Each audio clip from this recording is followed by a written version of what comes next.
الحمد للہ رب العالمین والصلاۃ والسلام علی رسول الکریم وعلی آلہ وصحبہ اجمعین اما بعد اعوذ باللہ من الشیطان الرجیم بسم اللہ الرحمن الرحیم۔ بھائی 3-4 ہفتوں سے نماز سے متعلق بات چیت ہو رہی تھی، اور پچھلے ہفتے ہم نے سوال جواب کا بھی سلسلہ رکھا تھا نماز سے متعلق۔ اب آپ لوگوں کے ذہنوں میں ضرور باتیں آ رہی ہوں گی کہ یہ تو باتیں پہلی بار سنی ہم نے، جس طرح نماز کی باتیں بتا رہے۔ ہمارے معاشرے میں تو بالکل ہی الگ معاملہ ہے، اور یہ کوئی نیا فرقہ نئی بات تو نہیں ہے۔ مگر میں نے شاید اس سے پچھلے بیان میں یہ بات کہہ دی تھی کہ ہر چیز کا ثبوت بخاری اور مسلم میں موجود ہے، قرآن میں موجود ہے۔ میری اپنی کوئی بات نہیں ہے، اللہ رسول کی باتیں ہیں۔ صرف ہم بے بہرا ہیں کیونکہ ہم نے آخرت دوسروں کے کندھے پہ چھوڑ دی۔ ہم نے اپنے بزرگوں کو، علماء دین کو یہ سمجھ لیا کہ ہماری بخشش کرا دیں گے، بلکہ انہیں خود اپنی فکر ہوگی وہاں پہ۔ ان سے جو چیزیں آپ کو اللہ رسول سے ملتی ہوئی ملیں، بالکل لو، ہمارے بزرگ ہیں، ان کی پیروی کرو۔ لیکن ان باتوں میں جو قرآن و حدیث کی بات، یہ صحیح بات بتائیں، اور جو باتیں آپ کی رسول اکرم صلی اللہ علیہ وسلم سے ثابت نہیں ہیں یا قرآن سے ملتی جلتی نہیں ہیں، انہیں چھوڑ دیں۔ ہم کوئی الگ فرقہ یا الگ بات نہیں کرتے، بلکہ میں اپنے آپ کو بتا دوں، میں آپ لوگوں سے بھی یہ توقع کرتا ہوں کہ ہمیں سب کو ماننا ہے، کسی ایک کے پیچھے نہیں چلنا۔ ہم نے حنفی، شافعی، مالکی یا اہل حدیث نہیں بننا، ہم نے مسلمان بننا ہے۔ قرآن میں اللہ رب العزت نے سورہ حج کی 78 نمبر آیت میں یہ بات کہی ہے کہ تمہارا نام مسلم رکھا گیا۔ اللہ رب العزت کا کلام ہے، سچا کلام۔ جب اللہ نے مسلمان کہہ دیا، مسلم کہہ دیا، تو اب ہماری مجال نہیں ہونی چاہیے کہ ہم اس کے ساتھ دیوبندی، بریلوی، حنفی، شافعی یا کچھ بھی جوڑیں۔ آپ سے کوئی بھی پوچھے، آپ کا کوئی بھی کالم بھروائے، آپ صرف مسلم۔ نو برادری، نو کوئی گروہ، کوئی جماعت، کچھ نہیں۔ آپ اللہ اس کے رسول کے تابع ہیں۔ تو جو لوگ بھی آپ کو کرٹیسائز کریں کہ الگ گروہ بنا رہے ہیں کچھ، تو آپ انہیں یہ کہیں کہ بھائی ہمارے پاس ثبوت ہے، آپ چلو بات کرو۔ قرآن میں اللہ رب العزت نے سورہ انعام ہے 6 نمبر آیت، 159 نمبر آیت میں بات کہی کہ اے نبی، جن لوگوں نے اپنے دین کو ٹکڑے ٹکڑے کر لیا اور گروہ گروہ ہو گئے، تیرا ان سے کوئی لینا دینا نہیں۔ آخرت میں اگر نبی کے ساتھ آپ کا کوئی لینا دینا نہیں ہوگا تو آپ کی آخرت داؤں پہ ہے۔ اس لیے کسی گروہ سے جڑنے کی کوشش نہ کرنا۔ جو لوگ گروہ سے جڑے ہوئے ہیں وہ شدت کے ساتھ نہ جڑیں۔ اگر آپ مانتے بھی ہیں، مان لو ابو حنیفہ صاحب کی بات مانتے ہیں، امام شافعی کی بات مانتے ہیں، کوئی حرج نہیں، لیکن شدت کہ دوسروں کو کفر کے فتوے یا لڑائی یا ان کے قتل کے لیے آمادہ ہو جانا، یہ ہے اصل گروہ بندی۔ تو ہمیں سب کا ساتھ دینا ہے، سب ہمارے بھائی ہیں، تمام مسلکوں کے لوگ ہمارے بھائی ہیں۔ قرآن میں سورہ حجرات میں یہ کہا کہ میں نے تمہیں ایک ماں باپ سے پیدا کیا، اس کے بعد قبیلوں میں بانٹ دیا تاکہ تم پہچانے جا سکو۔ تو جتنے بھی گروہ ہیں، جتنے بھی یہ طبقے ہیں، جتنے بھی یہ مسلک ہیں، سب ہمارے ہیں، اور ہم نے اسٹبنی کی طرح کام کرنا ہے۔ جہاں ہماری ضرورت ہو، تبلیغ جماعت کے آپ کو گشت کے لیے کوئی کہے تو آپ بالکل چلے جاؤ۔ جماعت اسلامی کا کوئی پروگرام ہو، بالکل آپ شرکت کرو، حیثیت ہو، پیسے بھی دو گروہ میں۔ آپ کا دیوبندیوں کا کوئی پروگرام آپ کو ملے، بالکل آپ شریک ہو اس میں۔ آپ کو بریلیوں کا کوئی پروگرام ملے، اگر کوئی بدعت کا کام ہے تو آپ اٹھ کے آ جاؤ۔ بدعت کو حضور اکرم صلی اللہ علیہ وسلم نے بالکل یہ کہا کہ گمراہی اور آگ کی طرف لے جانے والی چیز۔ اگر آپ کو لگتا ہے کوئی بدعت ہے، لیکن آپ کو ڈیفینیشن پتہ ہونی چاہیے۔ ہر چیز کو جو دیوبندی بریلیوں کی بدعت کہہ دیتے ہیں یا بریلوی دیوبندیوں کی بدعت کہہ دیتے ہیں، وہ مناسب نہیں ہے۔ بدعت کی ڈیفینیشن انشاءاللہ کوئی پروگرام بدعت پہ بھی کروں گا، آپ کو بتاؤں گا کہ بدعت ہے کیا۔ تو اگر آپ کو پھر یہ لگتا ہے کہ یہ صحیح نہیں کر رہے تو آپ اٹھ کے آ جاؤ، انہیں کرٹیسائز نہ کرو۔ ہو سکتا ہے ان کے پاس کوئی ایسی دلیل ثبوت ہو اس چیز کا کہ جو آپ اللہ کے ہاں جواب نہ دے سکو۔ آپ نے انگلی نہیں اٹھانی، کیونکہ اصل میں تو قیامت میں جب قرآن یہ کہتا ہے کہ یہ ان میں آپس میں اختلاف ہے، لیکن ان کے اختلاف کا فیصلہ ہم کریں گے۔ ہم یہ تو کہہ سکتے ہیں کہ ہم حق پہ ہیں، لیکن یہ نہیں کہہ سکتے کہ دوسرا گمراہ ہے، وہ بھی حق پہ ہو سکتا ہے۔ ہمیں امکان ہے، پکا نہیں ہے کہ ہم بھی حق پہ ہوں گے، کیونکہ فیصلہ اللہ نے کہا کہ میں کروں گا۔ آپ کا ایمان تب ایمان ہے جب اللہ قبول کر لے۔ آپ کے نوٹ تب نوٹ ہیں بینک میں جمع کرانے آپ جائیں جب بینک والا کہہ دے کہ ہاں نوٹ ہے، ورنہ کاغذ کا ٹکڑا ہے۔ آپ سعودیہ کی اگر یہاں کی کرنسی، سعودیہ کی پرانی کوئی جو بند ہو گئی ہو، لے کے چلے جاؤ۔ یہیں کی کرنسی جو ابھی 2 سال پہلے بند ہوئی، وہی لے کے چلے جاؤ بینک میں۔ جو کرنسی تھی، جس کی ویلیو تھی، آج وہ بیکار۔ آپ خوش ہوتے رہو وہاں پہ کہ میں تو اتنی نمازیں، اتنی نیکی لایا، اللہ نے رد کر دی۔ یہ تو پرانے زمانے یہ ہو گئے۔ سورہ کہف کا قصہ آپ دیکھو، جب اصحاب کہف کو اٹھایا گیا 300 سال بعد، اور وہ کرنسی لے کے پہنچے بازار میں، لی نہیں کسی نے، وہی کرنسی تھی جو انہی بازاروں میں چلتی تھی۔ آج آپ اگر پرانا والا 1000 کا نوٹ لے کے جاؤ تو آپ کو جیل کی طرف بھیج دیں گے لوگ۔ وہی 1000 کا نوٹ جس سے آپ گھر کے سامان لاتے تھے، وہی 500 کا نوٹ پرانا۔ تو اس لیے ہمیں اپنے اعمال پہ نظر رکھنی ہے، ہمیں گروہ بندی میں نہیں پڑنا، ہمیں بلکہ اللہ اس کے رسول کے تابع رہنا ہے۔ تو اگر کوئی بات اس طرح کی سامنے آئے تو بالکل بحث نہیں کرنی، بلکہ ان کے لیے دعا بھی کرنی ہے، اور اپنے لیے بھی دعا کرنی کہ اللہ ہم بھی حق پہ ہوں، کیونکہ ہمیں پتہ ہی نہیں ابھی، ہمیں امکان ہی تو ہے۔ انشاءاللہ ہم اللہ رسول کے تابع چل رہے ہیں، ہم قرآن پہ اور حدیث پہ کوشش کر رہے ہیں چلنے کی، لیکن کنفرم تو اللہ ہی کرے گا، مہر تو وہی لگائے گا کہ ہاں تم حق پہ تھے۔ اس لیے اگر آپ کو میری بھی کوئی بات بری لگے، یا کوئی بات آپ کو ٹھیک نہ لگے، یا اس میں کوئی آپ کو اختلاف ہو، تو آپ بالکل میرے سے، چلو آپ مجھے بڑا مانتے ہو، آپ لحاظ میں میرے سے بعد میں پوچھ لو، سب کے بیچ میں بھی سوال کی اجازت ہے۔ لیکن اگر آپ کو لگتا ہے بھائی ٹھیک نہیں رہے گی بات، تنہائی میں پوچھو کہ جی آپ نے اس طرح کہہ دی بات، اسی کی وضاحت کر دو، میں وضاحت کروں گا آپ کے سامنے انشاءاللہ، کیونکہ گمراہ نہیں ہونا ہم نے، نہ گمراہ کرنا نہ گمراہ ہونا۔ میں آپ کے لیے اپنی آخرت داؤں پہ نہیں لگانا ہے کسی بھی قیمت پہ۔ تو ٹھیک ہے، آج مجھے تھوڑا سا یہ بات اس لیے بتانی تھی کہ کئی ہفتوں سے ہم نمازوں کی بات کر رہے ہیں، اور آپ کو عجیب عجیب چیزیں مل رہی ہوں گی جو آپ نے پہلے کبھی نہیں سنی تھی۔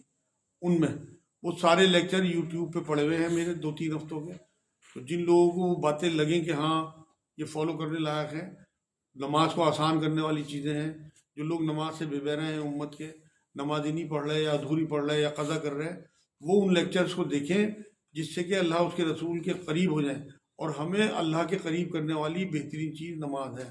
اللہ بذکر اللہ و تطمئن القلوب، اور سب سے بڑا ذکر نماز۔ بے شک دلوں کو اطمینان پہنچاتا ہے اللہ کا ذکر، آپ کے اندر جو اضطراب اور بے چینی ہیں وہ آپ کی نماز سے دور ہو جائیں گی۔ قرآن میں خود اللہ رب العزت نے سورہ بقرہ کی 45 نمبر آیت میں کہا کہ صبر اور نماز سے میری مدد چاہو۔ تو اپنی زندگیوں کو آپ نمازوں سے جوڑ دو، صبر بھی آ جائے گا، اللہ کی مدد بھی آ جائے گی۔ 5 نمازوں کا اپنے اندر تہیہ کر لیں۔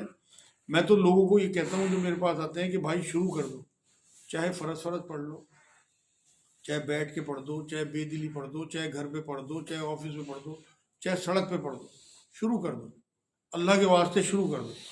آپ کا تمام تعلق اللہ سے نمازوں کے حوالے سے ہے۔ تو انشاءاللہ ہمارے ساتھی تو مجھے لگتا ہے کہ ان میں بڑی تبدیلی ہے، اور انہوں نے شروع کر دی، اور جو لوگ رہ گئے ان کے گھر والوں پہ بھی اپنا پریشر ڈالیں کہ وہ چاہے بچے اگر آپ کے جوان لڑکے ہیں، بھائی ہیں، وہ گھر پہ ہی پڑھ لیں۔ آپ اگر، کیونکہ دیکھو جماعت سے پڑھنا سنت ہے اور نماز فرض ہے۔ جماعت سے پڑھیں گے 26 گنا زیادہ ثواب ہے، لیکن نماز چھوڑیں گے تو بہت بڑا عذاب ہے۔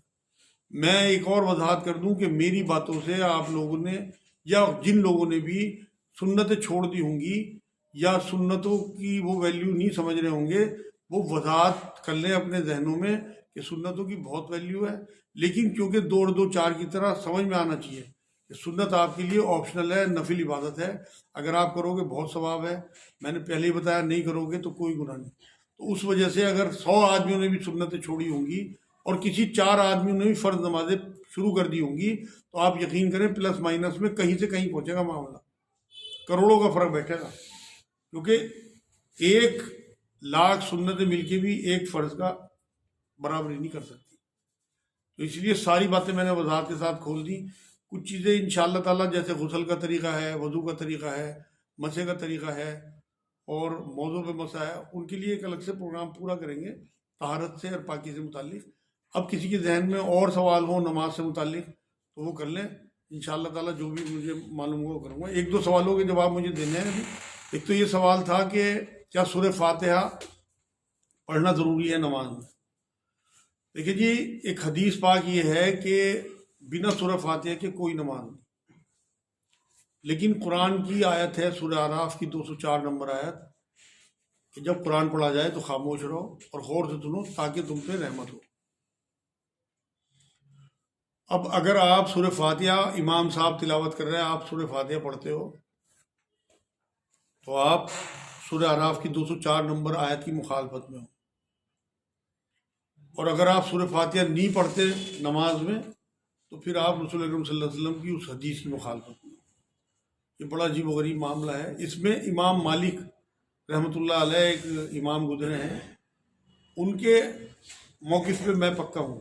میں نے پہلے بھی شاید یہ بات بتائی آپ کو. ان کا موقف یہ تھا کہ جب امام صاحب تلاوت کر رہے ہوں تو خاموش رہو اس آیت کی روح سے, تاکہ تم پہ رحمت ہو, غور سے سنو. اور جب امام صاحب خاموش ہوں, چاہے تو وہ ظہر کی 4 رکعت ہوں, چاہے عصر کی 4 رکعت ہوں, چاہے مغرب کی آخری رکعت ہو, اور چاہے عشاء کی بعد کی 2 رکعت ہو, ان رکعت میں آپ کو سورہ فاتحہ پڑھنی ہے, چاہے آپ سورت ملاؤ یا نہ ملاؤ. ورنہ بنا سورہ فاتحہ کے کوئی نماز نہیں ہے. کسی سے بحث نہ کرو, کوئی آپ سے پوچھے بتا دو بھائی میں پڑھتا ہوں, نہیں مانتا کوئی بات. آپ نے اپنے رسول کے حکم کو ماننا ہے, وہاں آپ نے اللہ کے حکم کو ماننا ہے. جو نمازیں آپ کو آواز آ رہی جن کی کان میں آپ کی تلاوت کی, فجر کی 2 اور مغرب کی 2 شروع کی اور عشاء کی 2, باقی سب میں آپ کو سورہ فاتحہ پڑھنی ہے. ٹھیک ہے, تو وضاحت ہو گئی. اور کسی کے ذہن میں کوئی سوال ہو تو پوچھ لیں. ایک آدھ سوال اور ہے میرے پاس, میں بعد میں. مان لو جیسے کہ امام آزاد پڑھتے ہیں نماز, یہ رکتے ہیں کچھ دیر کے لیے, مان لو الحمدللہ رب العالمین, تو تھوڑا رکتے ہیں, پھر الرحمن الرحیم کہتے ہیں, تو اس بیچ میں ہم جلدی سے پڑھ دیں. ان کا سوال یہ ہے کہ اگر امام صاحب ہمیں وقفہ دیں بیچ بیچ میں آیتوں کے بیچ میں, تو کیا ہم پڑھ سکتے ہیں؟ بالکل ایسا ہی ہونا چاہیے. سعودی عرب میں یہی طریقہ ہے. لیکن کیونکہ ہمارے علاقے میں جہاں ہم رہ رہے ہیں, ہم نے کرٹیسائز نہیں کرنا, نئے کام شروع نہیں کرنے, اپنے بھائیوں کے ساتھ گھل مل کے رہنا ہے. اس لیے بالکل نئے اختلاف نہیں شروع کرنے کہ ہم رفع دین کرنے لگے ہیں مسجدوں میں. آپ رفع دین کرو تو اپنے گھروں میں کرو. بالکل آپ سنتوں میں نفلوں میں رفع دین کیا کرو, رسول اللہ صلی اللہ علیہ وسلم کی سنت. لیکن مسجدوں میں لوگوں کے بیچ میں جنہیں ابھی اس کی آگاہی نہیں ہے, انہیں معرفت ہی نہیں ہے ابھی رفع دین کی, ان کے سامنے نہیں کرنا. وہ سمجھیں گے الگ ہی گروپ آ گیا کوئی. دوسرے یہ جس طرح سے یہ کہہ رہے ہیں, تو امام صاحب پہ پریشر نہیں ڈالنا کہ جی آپ وقفہ دو ہمیں, جو وہ کر رہے ہیں وہ ٹھیک ہے. آپ کو اگر ٹائم ملے تو آپ پڑھ دو, نہیں ملتا تو کوئی بات نہیں. آپ کو میں نے بتا دیا کہ اس طرح پڑھو, کیونکہ قرآن کو ترتیل سے پڑھنے کا حکم دیتا ہے قرآن. آپ جلدی جلدی پڑھو گے تو آپ کا ذہن جلدی میں رہے گا, سورہ فاتحہ کی طرف نہیں رہے گا. سورہ فاتحہ اپنے آپ میں ایک دعا ہے اور آپ کی اصلاح ہے, پورے قرآن کا جز ہے سورہ فاتحہ. جیسے سورہ فاتحہ پوری نہیں ہو پاتی بعض دفعہ, جو مول صاحب 30 رکعت پڑھتے ہیں مسجد کے اندر, تھوڑی بہت ہی پڑھی جاتی ہے بس. ہاں, تو آپ اس میں تھوڑی سی اسپیڈ پکڑ لو اپنے امام صاحب کے حساب سے, کیونکہ یہ لوگ تو پتہ نہیں کس طرح پڑھتے ہیں نا. جب امام صاحب تلاوت کرتے ہیں زور سے تو سورہ فاتحہ پڑھتے ہیں بہت خشوع اور خضوع کے ساتھ, اور جب جو خاموش والی رکھتے آتی ہیں ان میں کھٹاپٹ پھیل دیں, آدھے بھی نہیں ہو پاتے, ہیں آدھے بھی نہیں ہو پاتے. ہاں, لیکن اس ٹائم آپ کو اپنے امام کے مزاج کے حساب سے تھوڑی جلدی کرنی چاہیے, لیکن آپ کو پڑھ دینی چاہیے, چاہے آپ کو 30 سیکنڈ زیادہ لگ جائیں رکوع میں جانے میں.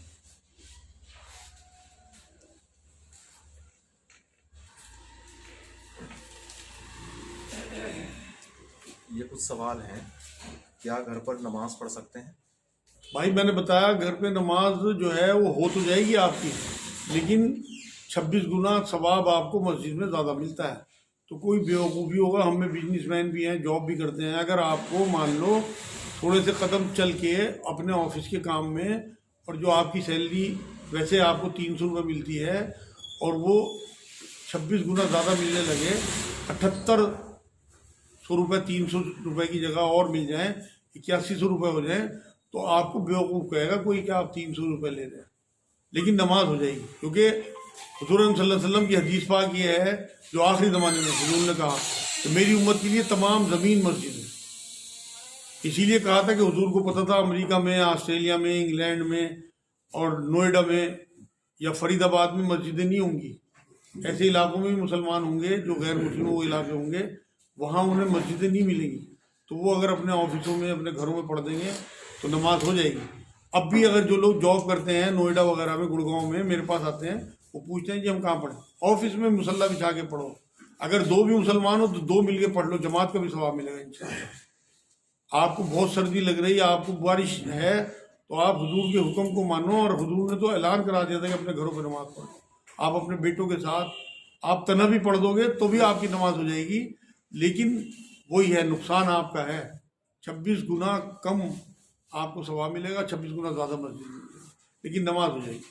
یہ جو کہتے ہیں کہ بنا جماعت کے نماز نہیں ہے, وہ گناہ کر رہے ہیں, گناہ یہ بات کہیں گے, کیونکہ جماعت سے پڑھنا سنت ہے. حضور نے فرمایا, ویسے شروع کے دنوں میں جب جماعت طے ہوئی تھی, اللہ کی طرف سے حکم آئے تھے, تو کہ میرا دل چاہتا ہے کہ میں ایک گروہ ایسا اکٹھا کروں کچھ لوگوں کا جو ان گھروں میں آگ لگا دے جو گھروں میں نماز پڑھتے ہیں.